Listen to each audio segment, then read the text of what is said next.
Hello everyone, welcome to QCL। आज की हमारी पहली न्यूज़ है। ब्रिटेन में कोरोना वायरस के खिलाफ टीकाकरण शुरू।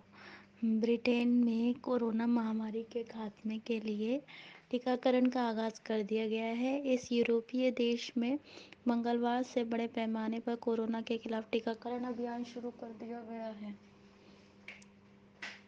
इसकी शुरुआत 90 वर्षीय दादी अम्मा मार्गरेट कीनन से की गई। वह ट्रायल से इतर फाइजर की वैक्सीन लगवाने वाली दुनिया की पहली शख्स बनी है। ब्रिटेन में सबसे पहले 80 साल से ज़्यादा उम्र के लोगों और स्वास्थ्य सेवाओं से जुड़े कर्मचारियों को वैक्सीन लगाई जाएंगी। ब्रिटेन ने हफ्ते भर पहले ही अमेरिका कंपनी फाइजर और जर्मन कंपनी बायोएनटेक की संयुक्त रूप से विकसित कोरोना वैक्सीन के इस्तेमाल को मंजूरी दे दी है। ठीक है जी। और एक और बात, भारतवंशी दंपति को भी लगा। ब्रिटेन में पहले दिन जिन लोगों को कोरोना का टीका लगा उनमें भारतीय मूल का एक दंपति भी है। 87 साल के हरि शुक्ला और 83 वर्षीय पत्नी रंजन को टीका लगाया गया। कोरोना का टीका लगवाने वाले दुनिया का यह पहला भारतवंशी दंपति बन गया है। दुनिया को न्यूकैसल के अस्पताल में दोनों को न्यूकैसल के अस्पताल में टीका लगाया गया। इस दंपति के 9 नाती और पोते हैं। कन्या में जन्मे शुक्ला ने कहा कन्या कह रही हूँ मैं। केन्या में जन्मे शुक्ला ने कहा, मैं भाग्यशाली हूँ कि मैं भी उन लोगों में शामिल हूँ जिन्हें पहला टीका लगाया गया है। अब लगता है कि महामारी खत्म हो जाएगी। शुक्ला के पिता मुंबई के रहने वाले थे। हमारी अगली न्यूज़ है। अब माउंट एवरेस्ट की नई ऊंचाई 88 मतलब 8848 मतलब 8848.86 मीटर विश्व की सबसे ऊंची चोटी माउंट एवरेस्ट की ऊंचाई पहले से बढ़ गई है। हालांकि यह बढ़ोतरी महज 86 सेंटीमीटर की है। नेपाल और चीन ने संयुक्त रूप से ऐलान किया है कि माउंट एवरेस्ट की नई ऊंचाई अब 8848.86 मीटर है। यह ऊंचाई वर्ष 1954 में सर्वे ऑफ इंडिया द्वारा मापी गई ऊंचाई में 86 सेंटीमीटर ज़्यादा है। नेपाल में वर्ष 2015 में आए विनाशकारी भूकंप के बाद से ही यह अटकलें लगनी शुरू हो गई कि माउंट एवरेस्ट की ऊंचाई में बदलाव हुआ है। इन अटकलों के बाद ही नेपाल सरकार ने एवरेस्ट की सटीक ऊंचाई मापने का निश्चय किया। अब ताज़ा माप के बाद इस विवाद का अंत हो गया है। नेपाल के विदेश मंत्री प्रदीप ग्यावली ने काठमांडू में कहा कि माउंट एवरेस्ट की ऊंचाई को पुनर्गठित किया गया है।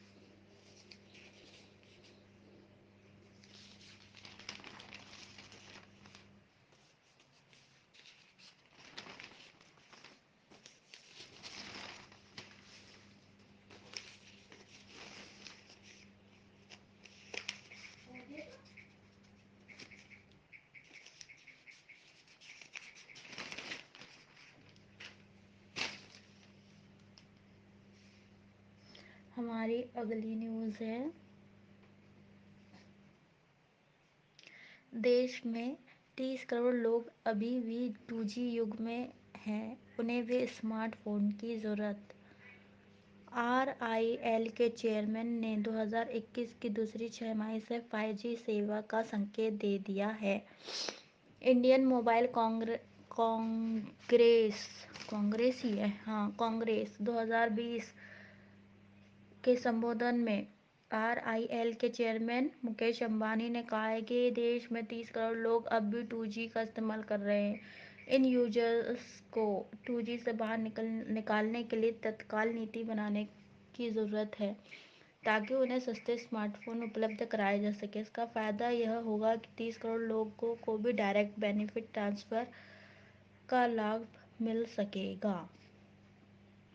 मुकेश अंबानी ने 2021 की दूसरी छमाही में 5G टेलीकॉम सेवाएं शुरू करने का भी संकेत दिया है।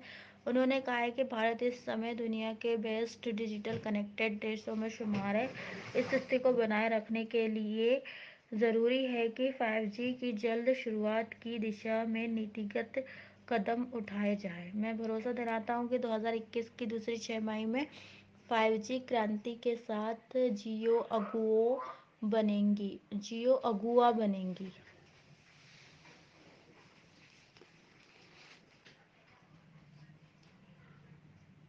नए साल में महंगी हो सकती है कारें।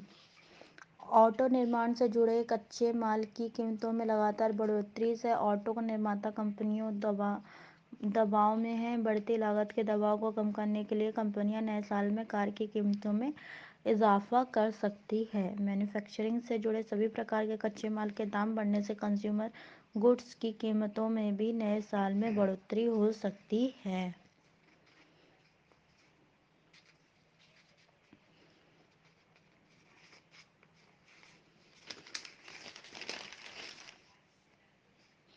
अगले 3 साल में हर गांव में हाई स्पीड इंटरनेट। हर गांव में बिजली के बाद प्रधानमंत्री नरेंद्र मोदी अब हर गांव में हाई स्पीड इंटरनेट की सुविधा देखना चाहते हैं। मंगलवार को इंडियन मोबाइल कांग्रेस 2020 के संबोधन में प्रधानमंत्री ने कहा कि अगले 3 साल में देश के हर गांव में हाई स्पीड इंटरनेट की सुविधा होगी।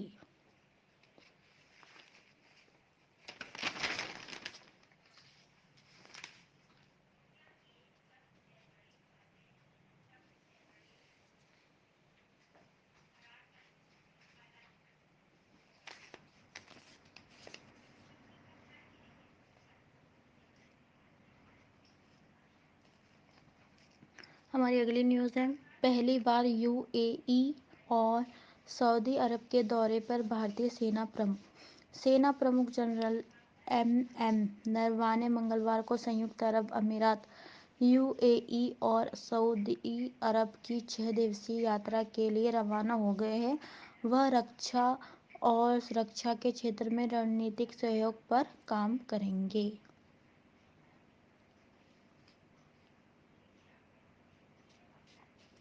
हमारी अगली न्यूज़ है, विश्व की सबसे शक्तिशाली महिलाओं में सीतारमण। फोर्ब्स पत्रिका की दुनिया की सबसे शक्तिशाली महिलाओं में वित्त मंत्री सीतारमण, अमेरिका की उपराष्ट्रपति कमला हैरिस, बायोकॉन संस्थापक किरण मजूमदार शाह और एचसीएल एंटरप्राइज सीईओ रोशनी नडाल मल्होत्रा को शामिल किया गया है। इसमें सबसे ऊपर पिछले 10 सालों से सूची में लगातार जगह बनाए रखने वाली जर्मन चांसलर एंजेला मार्केल है। सबसे शक्तिशाली महिलाओं की फोर्ब्स की 17वीं सालाना सूची में 30 देशों की महिलाओं में सीतारमण का स्थान 41वां है। नडाल मल्होत्रा 55वें, मजूमदार शाह 68वें स्थान पर है और उन्हें भारत की सबसे अमीर और अपने दम पर मुकाम हासिल करने वाली महिला करार दिया गया है।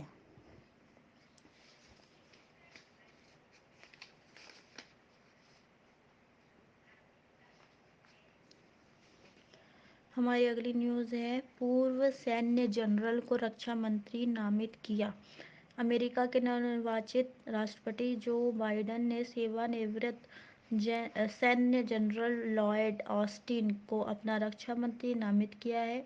मीडिया में आई खबरों में इस बारे में दावा किया गया है कि सीनेट की मंजूरी मिलने पर 67 वर्षीय ऑस्टिन रक्षा मंत्रालय का दायित्व संभालने वाले पहले अफ्रीकी मूल के अमेरिकी होंगे।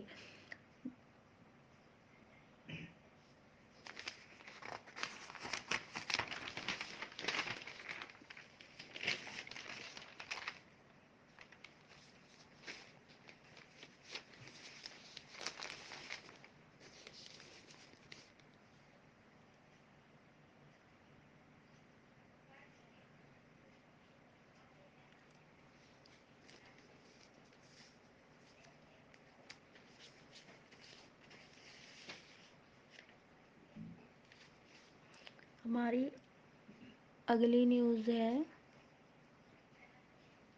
आत्मनिर्भर भारत का जिम्मा उद्योग जगत पर।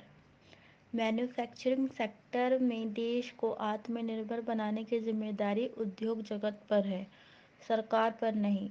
सरकार केवल सुविधा दे सकती है। महिंद्रा एंड महिंद्रा के एमडी एंड सीईओ तथा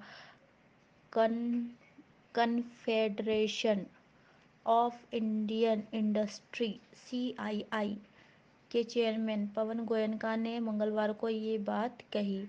CII के एक कार्यक्रम को संबोधित करते हुए गोयनका ने कहा कि मैन्युफैक्चरिंग सेक्टर में मौजूद अवसरों का पूरा लाभ उठाने के लिए सरकार उद्योग जगत को मिलकर मिशन रोड पर काम करना होगा। सस्ते श्रम और कच्चे माल की प्रचुरता के बाद भी देश मैन्युफैक्चरिंग सेक्टर में आत्मनिर्भर नहीं हो पाया है।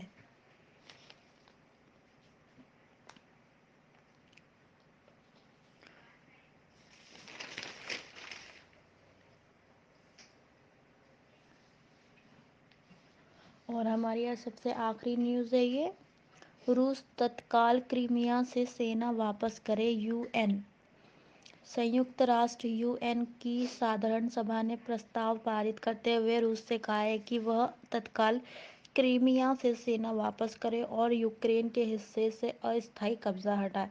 इस संबंध में साधारण सभा में हुई वोटिंग में समर्थन में 63 और विरोध में 17 वोट मिले।